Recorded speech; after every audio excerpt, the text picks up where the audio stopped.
How's it going? I'm Kyle Edwards. Hi, my name is Carrington White. Today I'll be talking to you about homecoming and the process that involves homecoming. So Oklahoma State University is well known for their tradition of homecoming dating all the way back to 1920. It's currently one of the largest celebrations in college all around the world, and it's commonly referred to as America's greatest homecoming celebration. Continues to improve each year, and homecoming is an opportunity for alumni, family, and friends and students to celebrate a long line of history of the university has to offer. By showcasing the imagination from Oklahoma State's Greek life, alumni and spectators from all over get to enjoy walking around and viewing all the different decks that Greek life dedicates 100 plus hours to creating.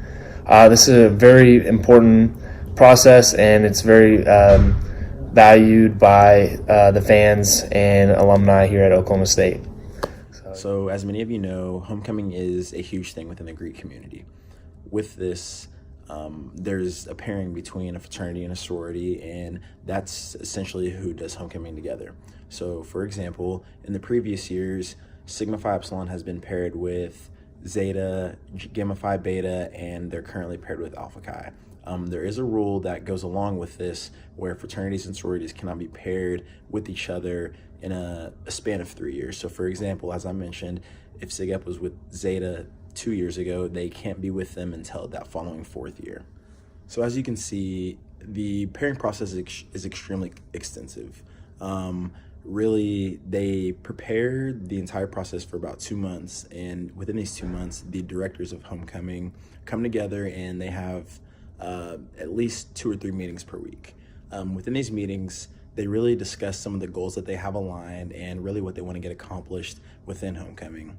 There is actually a theme that goes on with homecoming every single year, and really the fraternities and sororities, the directors really give them an idea of what they plan to do and exactly how they plan to do it. After the pairing process is complete, the next phase is developmental. There's 2 sides of this, and that is going to the outside or going to the pompers. So basically, the fraternities seem to be in charge of the outside crew due to the welding and different types of heavy lifting and different opportunities outside. And so this seems to be the case, but sororities tend to go inside. This is a big part of the process because the outside crew develops a system to where the pompers are allowed to hang the pumping. Similar to what Kyle mentioned, the outside crew is really responsible for creating the deck, welding, all the heavy lifting, the digging that they have to do, etc. And so for this reason, the fraternities, they're also given the option to either go inside to pump or stay outside for outside crew. However, we do need people to be a part of outside crew. And so with this, the outside crew spends countless hours welding, developing the deck, and really just going based on the guidelines that the homing directors have set out for how the deck is going to look. With this, they're putting in just as many hours as the standard pomper does.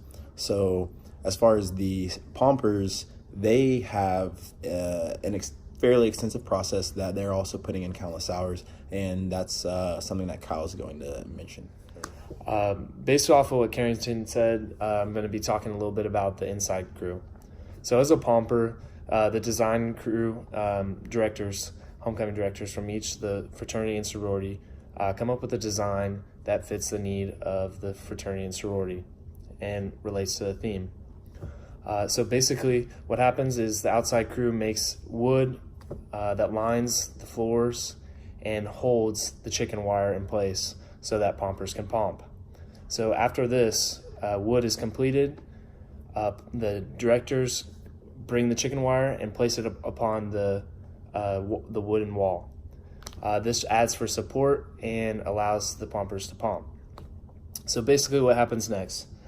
So the pompers get a design from the directors, and there's a spreadsheet that has numbers based off of colors. Each color represents a new paper and a new area to pomp upon the chicken wire. So basically what happens is the pomper grabs a piece of paper, a color normally, and places a pencil through the middle and places it into the chicken hole.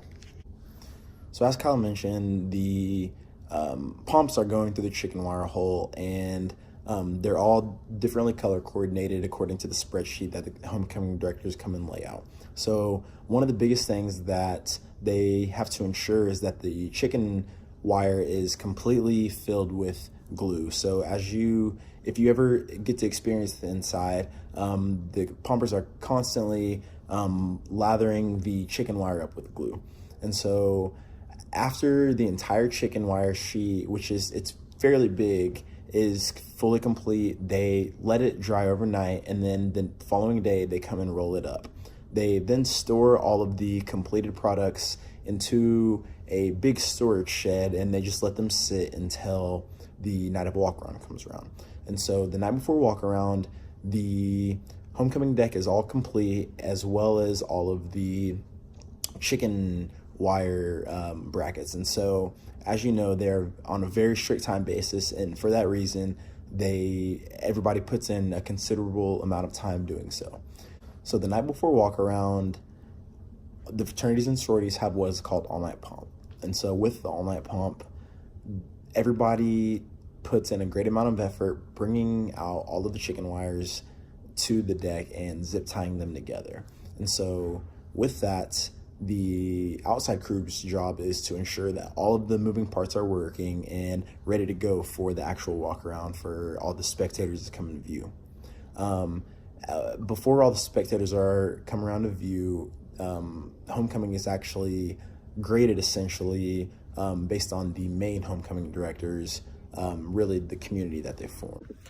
So now Kyle is going to discuss to you guys the homecoming committee that actually comes around before the actual walk around event itself, and really just discuss the grading that they do in order to grade all the decks that they see, from first to last. As Carrington had mentioned, the Greek committees that are in charge of homecoming come around and judge each house based on detail, moving parts, and the design.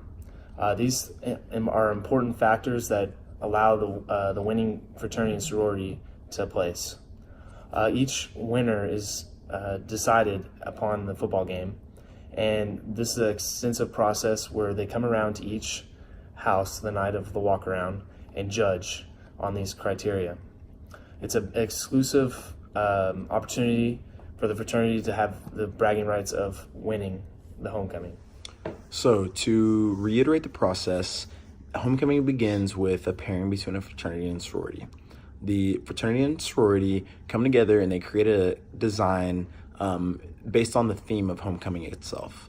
With this, the homecoming directors, they spend countless hours coming up with exactly how they want it to be as far as the moving parts and the color scheme of the entire project itself.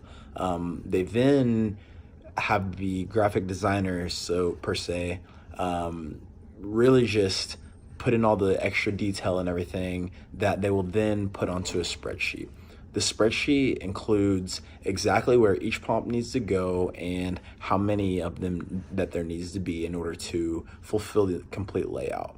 Upon the design, there's the outside group and then an inside group. The outside group designs a wooden frame that holds up chicken wire so that pumpers can pump. They also, as well, make the outdoor deck. These are very important factors to the outside crew. Besides the outside crew, the inside crew.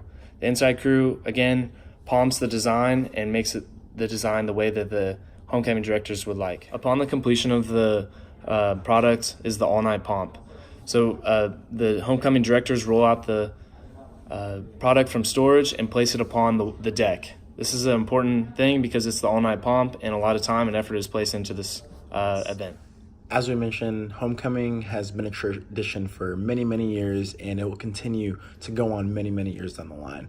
We're continually improving the entire process and really just creating a Lean Six Sigma by creating a more efficient process. In conclusion, thank you for watching the homecoming process, and I'm Kyle Edwards. And I'm Carrington White, and this was our instructional how-to video for the entire homecoming process. Thank you again.